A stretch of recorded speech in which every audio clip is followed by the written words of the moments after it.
अध्याय 16। पोन ने राजा को आत्मसमर्पण के लिए बुलाया।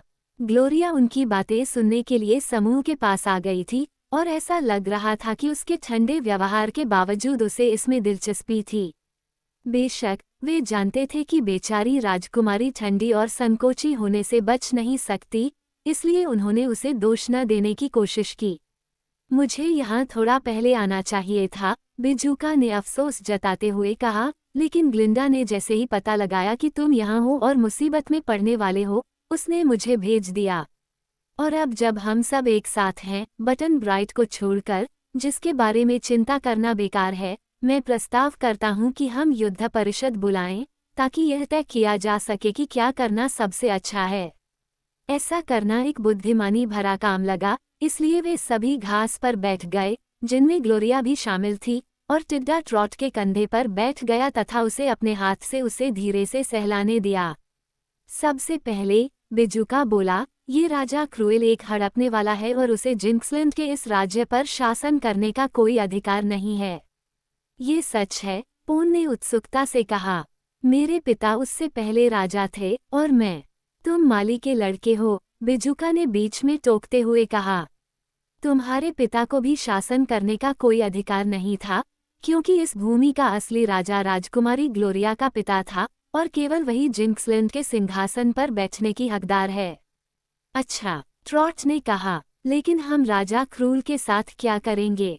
मुझे लगता है कि जब तक उसे मजबूरी न हो, वह राजगद्दी नहीं छोड़ेगा। नहीं, बिल्कुल नहीं, बिजुका बोला। इसलिए ये हमारा कर्तव्य होगा कि हम उसे राजगद्दी छोड़ने पर मजबूर करें। कैसे? ट्रॉट ने पूछा। मुझे सोचने का समय दो, जवाब मिला। मेरे दिमाग का काम ही यही है। मुझे नहीं पता कि आप लोग कभी सोचते हैं या नहीं, लेकिन मेरा दिमाग विजार्ड ऑफ ओज द्वारा बनाया गया अब तक का सबसे बेहतरीन दिमाग है, और अगर मैं उन्हें काम करने के लिए भरपूर समय देता हूँ, तो परिणाम आमतौर पर मुझे आश्चर्यचकित कर देते हैं। तो फिर अपना समय लो, ट्रॉट ने सुझाव दिया। कोई जल्दी नहीं है। धन्यवाद, स्ट्रॉमैन ने कहा, और आधे घंटे तक बिल्कुल शांत बैठा रहा। इस अंतराल के दौरान टिड्डा ट्रॉट के कान में फुसफुसाता रहा, जिसके वह बहुत करीब था, और ट्रॉट ने उसके कंधे पर बैठी टिड्डे को फुसफुसाते हुए जवाब दिया। पोन ने ग्लोरिया पर प्यार भरी नजर डाली, जिसने उनकी ओर जरा भी ध्यान नहीं दिया। अंततः बिजुका जोर से हंसा। दिमाग काम कर रहा है? ट्रॉट ने पूछा। हाँ, आज वे ठीक लग रहे हैं। हम राजा क्रूल को हरा देंगे और ग्लोरिया को जिंक्सलैंड की रानी के रूप में उसके सिंहासन पर बिठा देंगे। ठीक है, छोटी लड़की खुशी से ताली बजाते हुए बोली। लेकिन कैसे करना है, यह मुझ पर छोड़ दो, बिजुका गर्व से बोला। एक विजेता के रूप में मैं एक आश्चर्य हूँ। हम सबसे पहले राजा क्रूल को एक संदेश भेजेंगे, जिसमें उनसे आत्मसमर्पण करने के लिए कहा जाएगा। अगर वह मना करते हैं, तो हम उनसे आत्मसमर्पण करवा लेंगे। पोन ने पूछा, जब हम जानते हैं कि वो मना कर देगा, तो उससे क्यों पूछें? क्यों? हमें जो भी करना है, विनम्र होना चाहिए, बिजुका ने समझाया। बिना उचित सूचना के किसी राजा पर विजय प्राप्त करना बहुत ही अशिष्टता होगी। उन्हें कागज, कलम और स्याही के बिना संदेश लिखना कठिन लगा, क्योंकि इनमें से कुछ भी उनके पास नहीं था। इसलिए पोन को एक दूत के रूप में भेजने का निर्णय लिया गया, तथा उसे निर्देश दिया गया कि वह राजा से विनम्रतापूर्वक लेकिन दृढ़ता से आत्मसमर्पण करने के लिए कहे। पोन संदेशवाहक बनने के लिए उत्सुक नहीं था। वास्तव में उसने संकेत दिया कि यह एक खतरनाक मिशन साबित हो सकता है। लेकिन बिजुका अब विजय सेना का स्वीकृत प्रमुख था, और वह किसी भी इनकार को सुनने को तैयार नहीं था। इसलिए पोन राजा के महल के लिए रवाना हुआ, और अन्य लोग उसके साथ उसकी झोपड़ी तक गए, जहां उन्होंने माली के लड़के की वापसी का इंतजार करने का फैसला किया था। मुझे लगता है कि ऐसा इसलिए था क्योंकि पोन को बिजुका बहुत कम समय से पता था, इसलिए उसे पुआल आदमी की बुद्धि पर भरोसा नहीं था। ये कहना आसान था, हम राजा क्रूल को हरा देंगे, लेकिन जब पोन बड़े महल के पास पहुंचा तो उसे पुआल से भरे आदमी, लड़की, टिड्डे और एक जमे हुए दिल वाली राजकुमारी की ऐसा करने की क्षमता पर संदेह होने लगा। जहां तक खुद की बात है, उसने पहले कभी राजा की अवहेलना करने के बारे में नहीं सोचा था। यही कारण था कि जब माली का लड़का महल में दाखिल हुआ और बंद प्रांगण में पहुंचा, जहां राजा बैठे हुए थे और उनके चारों ओर उनके पसंदीदा दरबारी थे, तो वह बहुत साहसी नहीं था। पोन को प्रवेश करने से कोई नहीं रोक सका, क्योंकि वह माली का लड़का माना जाता था, लेकिन जब राजा ने उसे देखा तो वो बुरी तरह भौंचक्का हो गया। उसने राजकुमारी ग्लोरिया के साथ अपनी सारी परेशानियों के लिए पोन को ही दोषी माना, जो अपने दिल के जम जाने के बाद गुगलीगू से शादी करने के लिए महल में लौटने के बजाय किसी अज्ञात स्थान पर भाग गई थी, जैसा कि उससे उम्मीद की जा रही थी। इसलिए राजा ने गुस्से में अपने दांत दिखाते हुए कहा, तुमने राजकुमारी ग्लोरिया के साथ क्या किया है? कुछ नहीं महाराज, मैंने कुछ भी नहीं किया है, पोन ने लड़खड़ाती आवाज में जवाब दिया। वो अब मुझसे प्यार नहीं करती और मुझसे बात करने से भी इनकार करती है।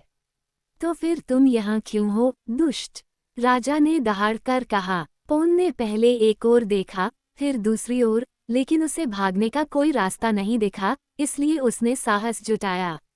मैं यहाँ आपके महाराज को आत्मसमर्पण के लिए बुलाने आया हूँ।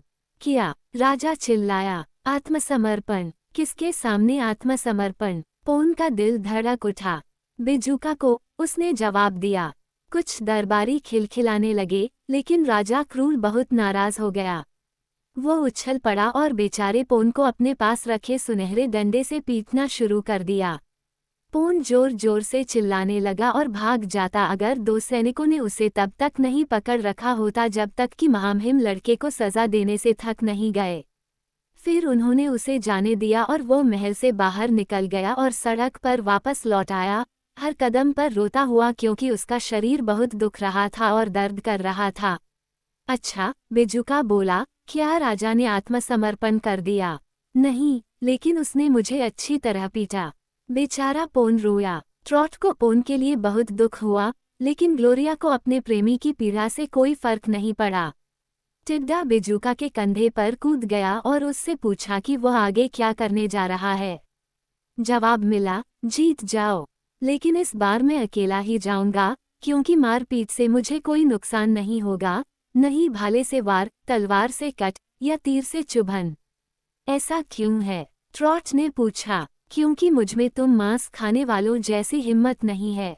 टिड्डों में भी हिम्मत होती है, लेकिन भूसे में नहीं, इसलिए वे जो कुछ भी करें, सिर्फ एक चीज को छोड़कर वे मुझे चोट नहीं पहुंचा सकते। इसलिए मुझे उम्मीद है कि मैं आसानी से राजा क्रूल को हरा दूंगा। वो कौन सी एक चीज है जिसे आपने छोड़ दिया?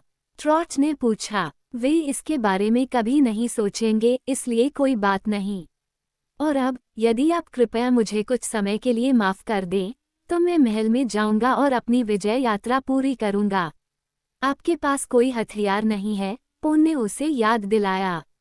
सच है, बेजुका बोला, लेकिन अगर मैं हथियार लेकर चलूं तो शायद मैं किसी को घायल कर दूं, शायद गंभीर रूप से, और इससे मैं दुखी हो जाऊंगा। मैं बस वह राइडिंग कोड़ा उधार ले लूंगा, जो मुझे आपकी झोपड़ी के कोने में दिखाई दे रहा है, अगर आपको कोई आपत्ति न हो। राइडिंग कोड़ा लेकर चलना बिल्कुल उचित नहीं है, लेकिन मुझे विश्वास है कि आप इस असंगति को क्षमा करेंगे। पोन ने उसे कोड़ा थमा दिया और बेजुका ने सभी को प्रणाम किया और झोपड़ी से बाहर निकलकर राजा के महल की ओर आराम से चल पड़ा।